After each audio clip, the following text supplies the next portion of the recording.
getting started.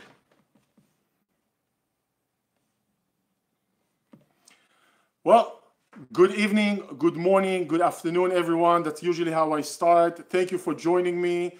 I see a lot of familiar names, so that's always great. Hi, Meir and Erez and Gur and Miri and lots of you and a lot of Hebrew speakers here. So I'm speaking in English because this is open to the public, or at least should be, and it's going broadcasting in multiple channels. So right now we have live on Facebook, live on YouTube at the same time, and recording to the podcast channel directly. Everything hopefully will go smoothly. My name is Danny Beit-Or, obviously, and I'm going to talk about real estate investing and real estate investing aspect. We hold this session every Friday at 11 a.m. Pacific time, California time. And the whole purpose of this one is to provide you with an opportunity to talk about different aspects of real estate investing and ask questions and interact and engage, etc. So that's what the purpose. Your questions are most welcome, of course. I'm going to make just one quick announcement about our upcoming series of webinars. I'm putting everything in the chat. So if you're listening on the live or if you are on the recording, we are having our summer webinar series. It's not on this platform. It's on the webinar platform. You got to register. We have 4 webinars coming up. One about next week, Thursday. It's about how to properly analyze rental properties and what tools we use. So that's number 1. We have another one on how to invest in rental properties, how to move faster, how to move even faster. We're blending between rentals and flips, etc. out of state. We're going to have another, hi Hanit, good to see you. We're going to have another one in Hebrew, about the fundamental of real estate investing in Hebrew. So if you're a Hebrew speaker, you can join that. And the 4th one right now is something more motivational about what I call the critical ingredients to succeed in investing. So it's instead of talking about the specific mechanics of investing, like rentals and flips and analyzing, we'll talk about the settings that you should have. Hey, Nir, good to see you, Nir. I was waiting for you.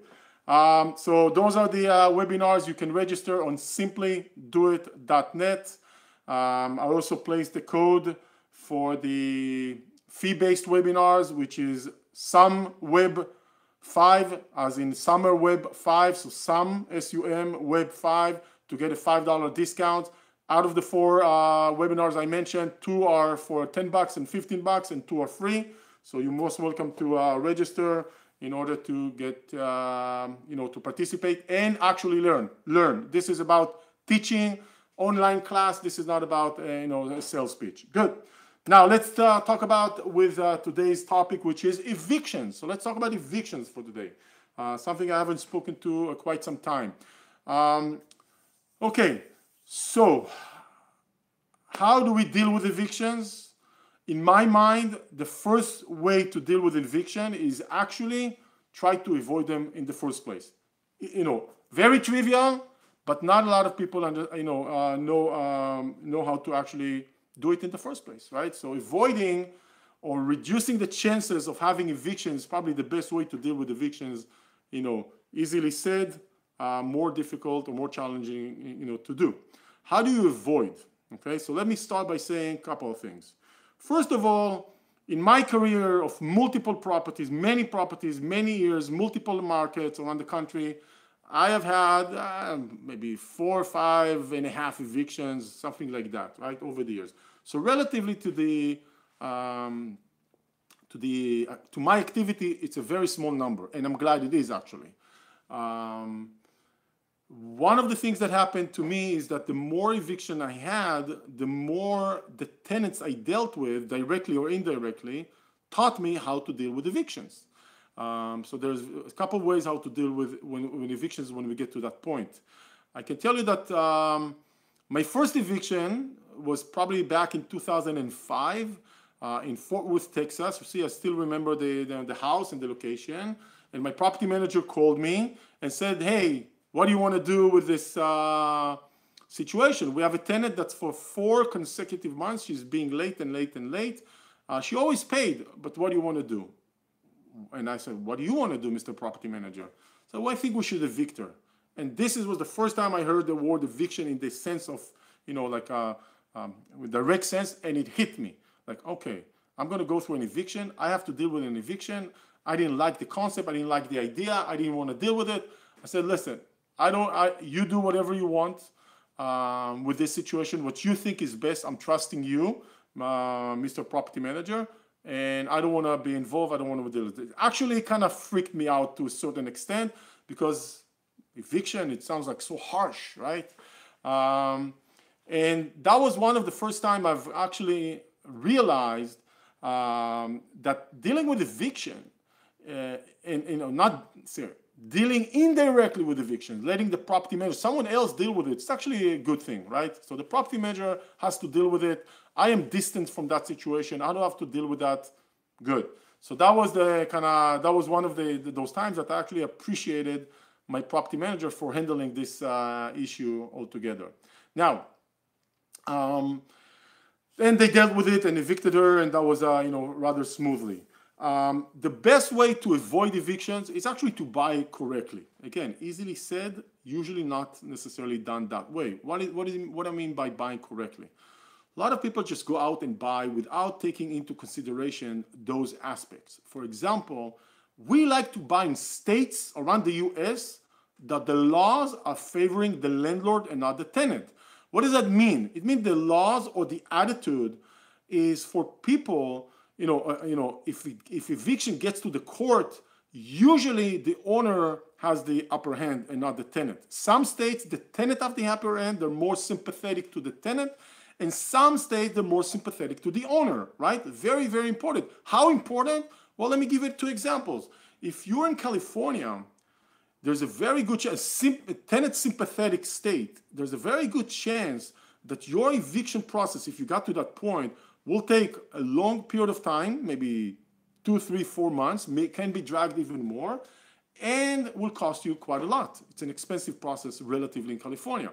If you're in Oklahoma City, right, that can take about 10 days and will cost you $250, maybe not even that, right? Big difference, right? By the way, usually when you have a tenant in a house and they're in the eviction process and they're there for 4 months, guess what's not happening? You're not collecting rent and you still have all the expenses, right? So it's a very unpleasant situation, obviously. So that's right there, just going to the right state makes a big difference, right? Usually the southern states, or what I like to call the red states, are more favorable or sympathetic to owners. Very important.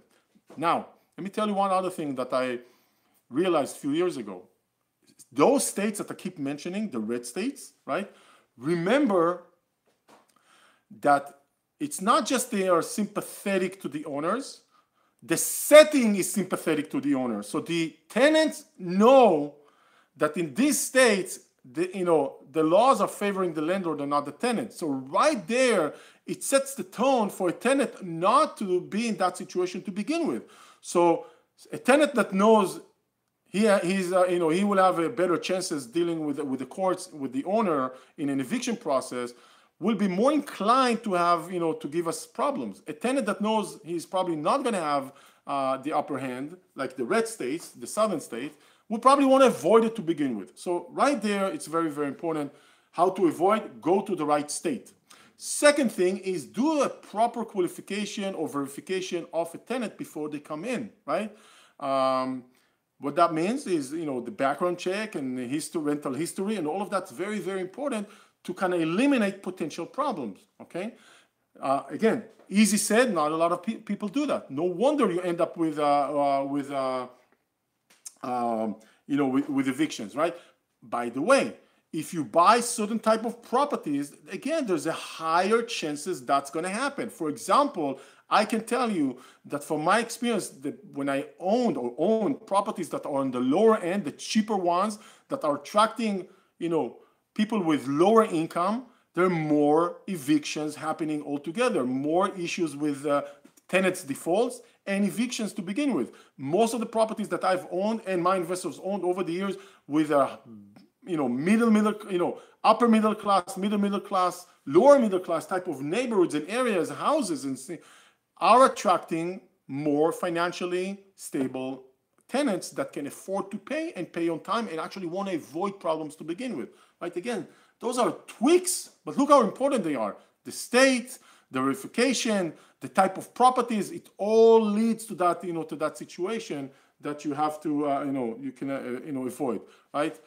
To increase the chances of that's not happening. So keep that in mind. When you're going to the lower end, the cheaper properties, expect that to happen, right? So be more skeptic about the numbers, because when someone tells you the house rents for, it's a $60,000 home and it rents for $850 a month, plan for a higher turnover of tenants and longer vacancies and issues, right? So in reality, the rent may only be effectively, $500, which is still not bad, but just be ready for that. Okay, that's from my own experience, unfortunately. By the way, I have 2 of those properties right now for sale that are cheaper ones. I'm done with those. So much issues, so much noise, so much problems. Thank you. I want quiet. I don't want that noise in my life, right? So I'm getting rid of them. Actually, 2 minutes before we started this session, I got off the phone with my agent about one of the buyers of one of those properties. Now, let's say you've done everything properly or not, and you still ended up with an eviction. Well, it's not that you end up with an eviction, you actually ended up with a tenant default, right? The tenant is not paying. Now, here's what I typically see people are doing incorrectly. See, a lot of people are, even property managers, are human about it. And I'm not saying it's bad. I'm just saying we being human about it, we give the tenant some grace period, another grace period, another grace period. Anyway, we have to give them a few days, grace period, usually by state law until they can pay, and usually 5-6 days, and then it takes a few days to find out they're not actually going to pay. Usually the tenants will drag us along tomorrow. They probably mean that, they're not just saying that. And before you know it, if you're not on the top of it, 20 days, 30 days have gone by, right? Maybe 20 something days, and you have not seen a dime of that rent. Not only that, there's a proper procedure or process in every state about eviction. Usually you have to place a note on the door, and sometimes a second note, a first notice, and sometimes a second notice. And the first notice can only be on a weekday, not holiday, not weekend. And the second notice have to be waited 3 days, 5 days. It can't be on the weekend. There's a lot of, every state is different. See, right there, just to get to the point that you can file an eviction in the, in an eviction court with the property can easily take 10 days, right? Just 10 days right there to get the process, maybe a week to get the process started. And if you wasted time just trying to figure out what's going on, then before you know it, a full month is over. Many property managers are also not doing that properly. They don't understand it's that their responsibility and your responsibility if you're direct managing that house to deal with it, right? And make sure you're on the schedule, because if there's a contract that says 5 days grace period, and by the 6th day you gotta place the notice, and you didn't, you're actually not holding the the contract as the way it should be. So make sure either you deal with it or the property manager deals with it for you. Sometimes if you are the direct owner, you're not working with a property manager, there are a lot of companies, services out there that will do it for you for a fee. Sometimes it's an attorney company, sometimes it's a company that just does all the aspects of evictions. You got to pay a fee, they take care of it. The fees varies, from state to state, company to company, but those options are out there. My suggestion for you, avoid it if you can, right? By everything I said about the location and the house and the type of house and states. And then if you got to that point, move quickly, okay? Try to look at it as a business transaction with someone who's breaching contract, and not, don't try to be, or try to not to be, too humanly about it. I have been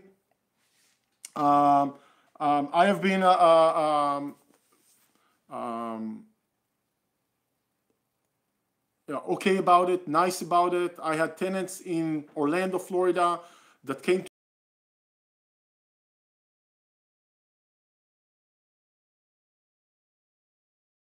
maybe around 2005 5 or 6, and they say, listen, it's the holidays, we had a bad run, please give us 2 months, we're gonna be, and you know what? I agreed. I managed that property, and I agreed, and we agreed that in January they're gonna pay, and guess what happened? Came January 1st. By that time, I lost 2 to 3 months of rent. They just packed their bags and moved out. They actually painted the unit and moved out, and that's okay. And so that day taught me you have to be a little bit tough when it comes to that. I don't want to be tough, but my tenants taught me well. Let's just put it this way. And I had a guy in Tampa that was, also I self-managed that, and he played some games, like power games with me. And he didn't want to pay the rent, and he didn't want to do this, and he thought that because I'm a remote investor, I'm not going to do anything about it. Well, guess what? I spoke with him. We actually, spoke about it a few times, and he always kept, dragging me along and saying tomorrow, etc. I said, listen, here's what's going to happen. I told him up front, if the check, the rent is not here by that date, I'm filing. And if you're not, complying, I'm going to go all the way through the process. And I did. I didn't want to, but he thought, he actually made some threats. I'm a private investigator. I know where you live. I said, okay, you do whatever you want. Vacant threats, of course. And then I filed, I had a third company that go and placed the notice and filed the paperwork and took pictures and did everything, according, by the book. And he wasn't at the court date, and I got an eviction, and I got a call from the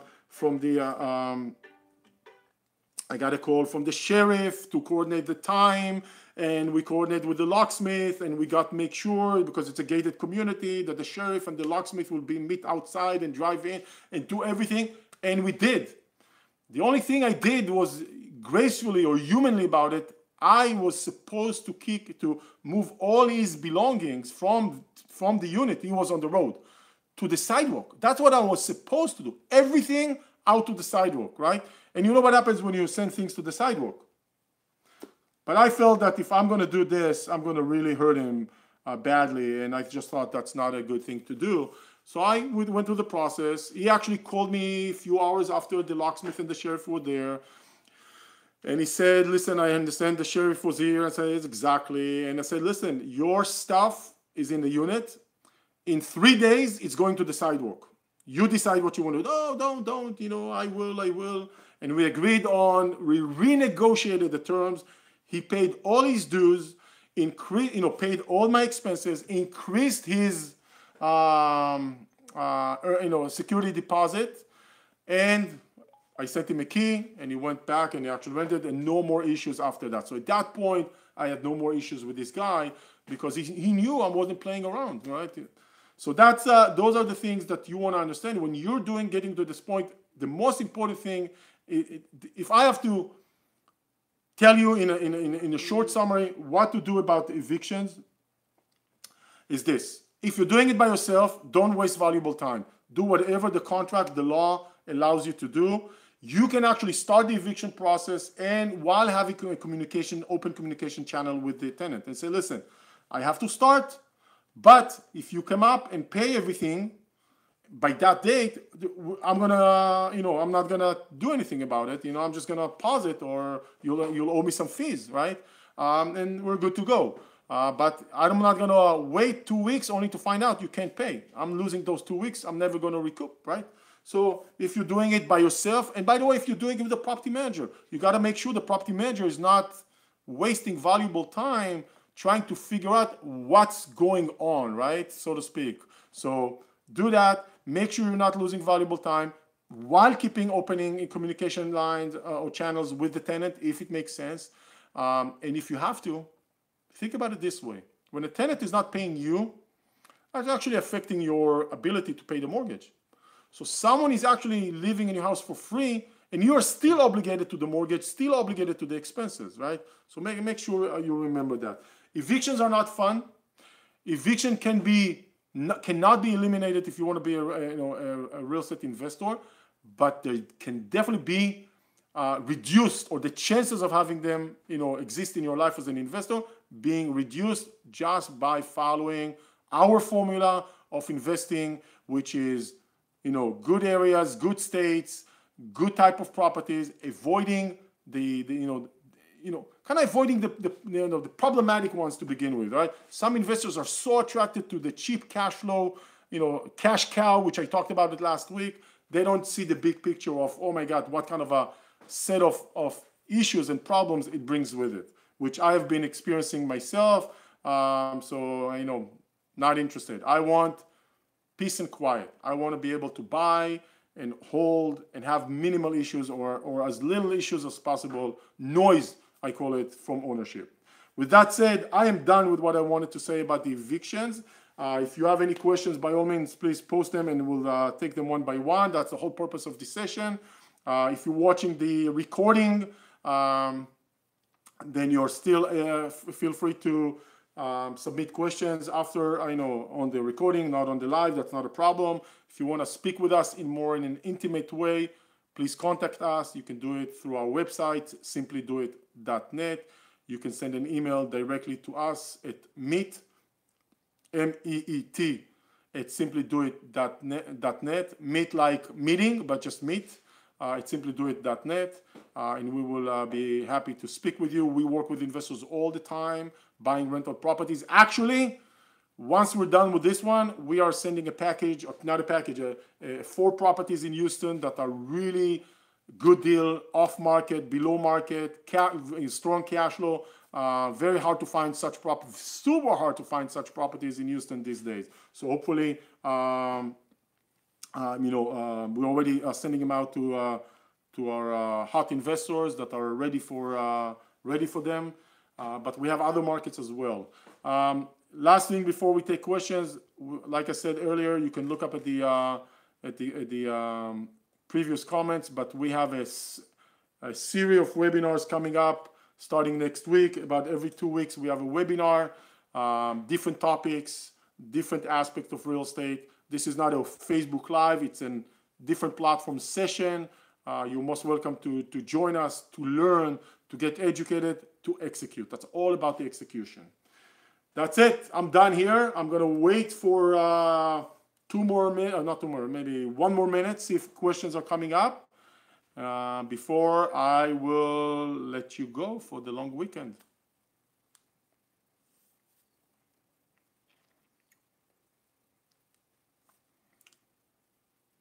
What are your plans for the weekend? We can have a small talk. What are your plans for the weekend?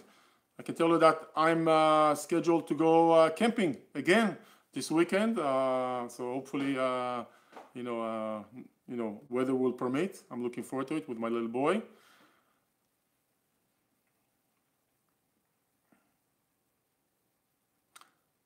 Okay, you guys, I see no questions coming up. That's okay. Later. Nir, I'm very surprised that you didn't ask any question. You usually do. That's fine. I want to thank you for taking the time and spending it with me here this morning, this afternoon, this evening. And I'm looking forward to seeing you either in the webinar next week, the session afterwards in a week from now, or in any other online, offline format. Have a great long weekend. See you soon. Bye-bye.